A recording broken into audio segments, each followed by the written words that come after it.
KPBS On Demand is supported by Latino Legacy Foundation, presenting their Storyteller series, Reach for the Stars with Ellen Ochoa, the first Latina astronaut. Welcome Serenade by the all-female mariachi Amapolas, Sunday, June 29th. More at latinolegacyfoundation.org. Good morning, I'm Emmeline Mohebi in for Debbie Cruz. It's Monday, June 24th.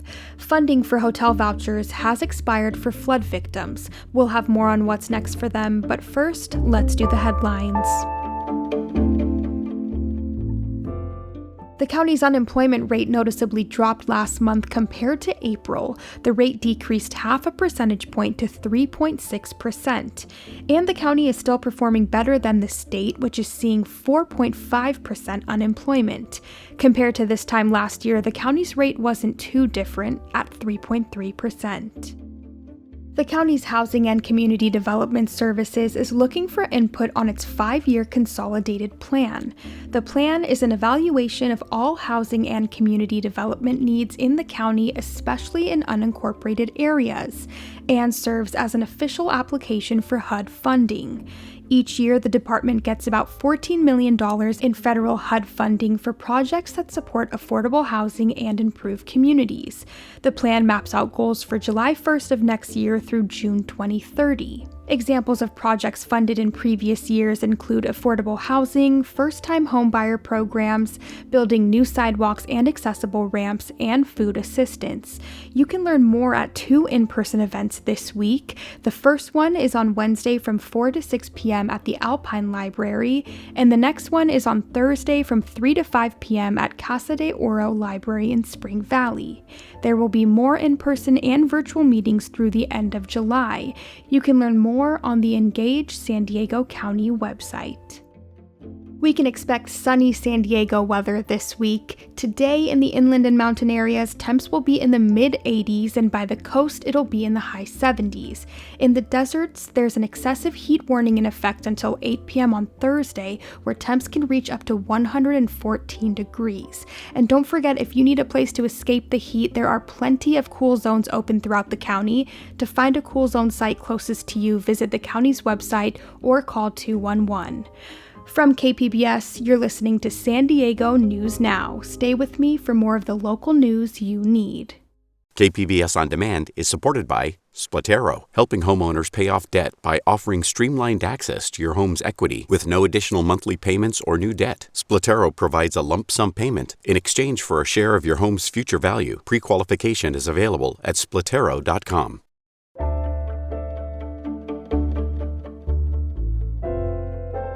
Victims of the January 22nd floods in San Diego have to find a new place to stay after funding for hotel vouchers expired late last week.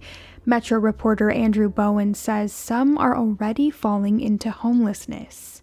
This is my skincare. Okay, we all need skincare. These are my shoes, my slides. Ashley Manzano isn't carrying much as she checks out of her family's room at the Comfort Inn in Chula Vista. She's been staying here for the past 5 months. The floods on January 2nd forced Manzano to flee with her grandmother to her neighbor's roof. The house is still unlivable. The walls are broken down, and that's about it. There's no drywall put up, so it still needs a lot of work. I know what FEMA provided my family. My mother said it's not enough. Manzano was housing insecure before the floods. The stress of the past few months has taken a toll on her family relationships.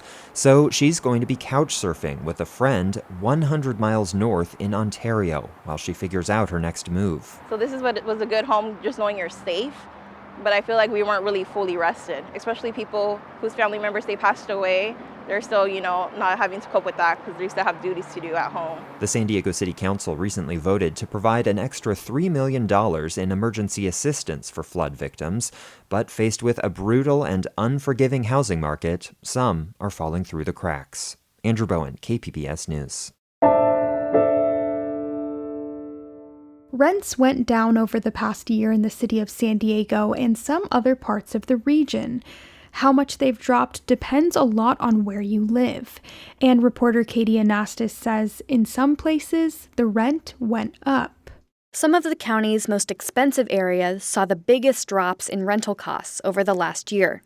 Coronado's median one-bedroom rent of $3,820 per month is down about 15%, but rent in less expensive areas is rising. National City's one-bedroom median of $1,920 is nearly 10% higher than it was last year. Miro Kopik is a marketing professor at San Diego State University. The demand for more affordable housing is very, very high. What we're seeing is a little bit decline in demand for, moderate to luxury type of housing. The median one-bedroom rent in the city of San Diego was $2,370 in May, down about 1.5% compared to last year. Katie Anastas, KPBS News.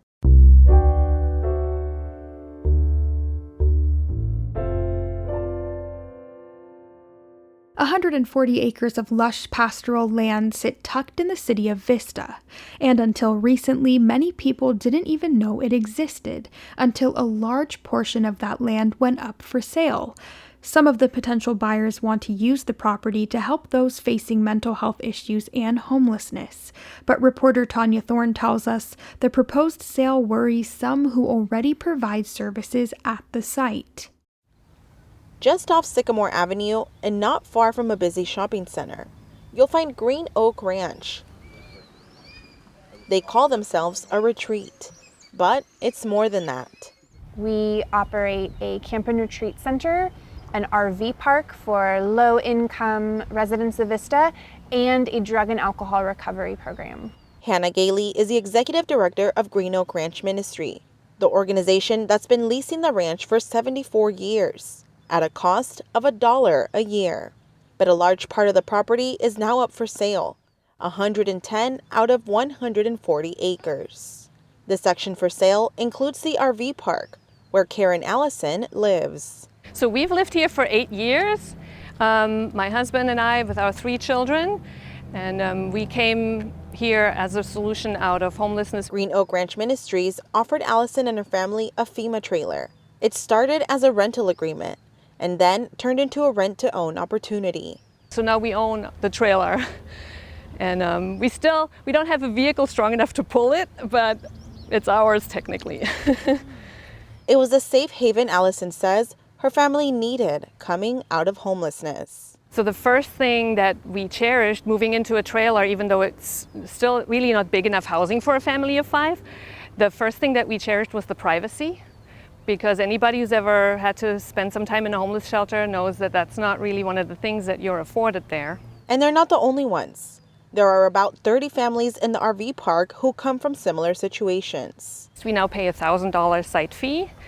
We are in the fortunate position of having paid off our trailer. A lot of our neighbors still have to make payments on their trailer. Some are actually living in borrowed rigs that a church or a friend allows them to use. Some of our neighbors are refugees from different countries. She says the affordable rent was a solution many of the families had been searching for. And with the future of the land in question, so are the community's living situations. A year or 2 is a lot of notice, yes, but it doesn't really increase our alternative options. And I know in that time we won't suddenly make double of what we're earning right now. And now I don't know where we would go. Next to the RV community is the land used for retreats and camps. We can host up to 400 people at a time. We serve foster kids, Girl Scouts, church groups. We have thousands of kids that come through here each year, and that is a majority of our income. Gailey with Green Oaks Ranch Ministries manages the camps. She says the income from them helps keep prices affordable for the RV park and the men's recovery program, also on site. It's a 9-month program for $500 per month. And then after that, we offer a 6-month transitional living program where our guys can work off site and stay here for the $500 per month. And so we have had a good amount of success with that. Of the guys who stay 30 days or more, 40% graduate. The men's program is on the 28 acres not for sale. But Gailey says the potential loss of the camp and land jeopardizes the program's model. That we have a work therapy program. our men work the ranch. They take care of animals here, they clean cabins after camps, they provide all of the food for our camps, and they maintain the 140 acres. And in exchange, we are able to offer our program at $500 a month, which is well below the cost of having people here. So without our 110 acres, we have to change the model of what we do. The sale is happening because the ranch's owner died. There are already several bids for the land, with proposals for supportive services for mental health and people who are unhoused.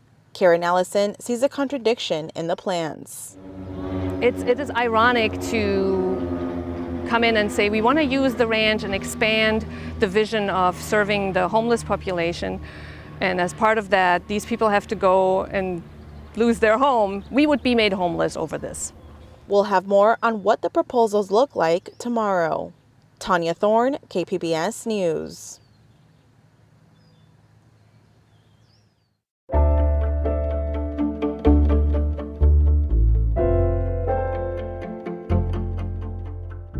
A green sea turtle named Gigi is back home in the San Diego Bay.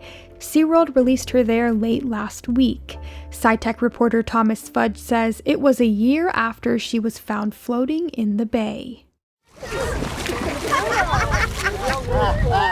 Gigi was released at the edge of San Diego Bay to the cheers and laughter of onlookers and SeaWorld staff, and she wasted no time getting into the water.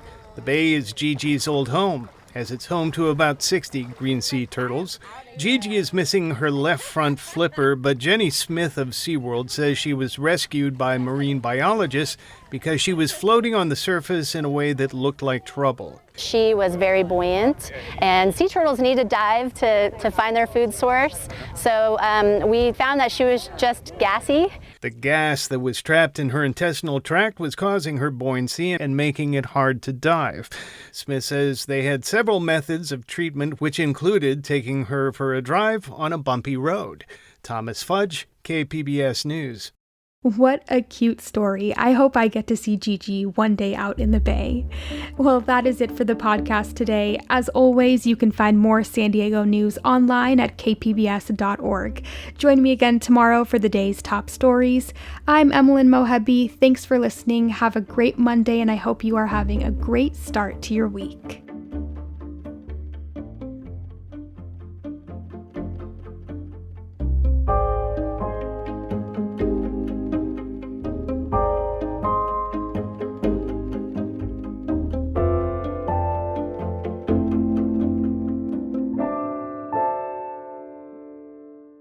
KPBS On Demand is supported by the San Diego County Toyota dealers, presenting a new 2025 Tundra designed to combine performance and comfort with up to 437 horsepower and 10-speed automatic transmission. See your Toyota dealer. The San Diego County Toyota dealers. We make it easy.